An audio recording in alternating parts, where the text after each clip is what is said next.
கற்பவதியானாள் என்று காணப்பட்டது. மத்தேயு 1:18.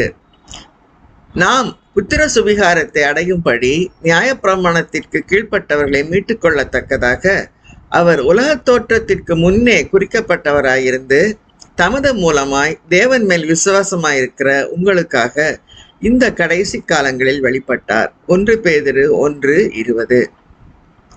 ஆதலால் பிள்ளைகள் மாம்சத்தையும் இரத்தத்தையும் உடையவர்களாயிருக்க அவரும் அவர்களைப் போல மாம்சத்தையும் இரத்தத்தையும் உடையவரானார். மரணத்துக்கு அதிகாரியாகிய பிசாசானவனை தமது மரணத்தினாலே அழிக்கும்படிக்கும் ஜீவகாலமெல்லாம் மரண பயத்தினாலே அடிமைத்தனத்திற்குள்ளானவர்கள் யாவரையும் விடுதலை பண்ணும்படிக்கும் அப்படியானார். எபிரேயர் 2:14-15 வரை. தேவதூதன் அவளுக்கு பிரதியுத்தரமாக, பரிசுத்த ஆவியின் மேல் வரும், உன்னதமானுடைய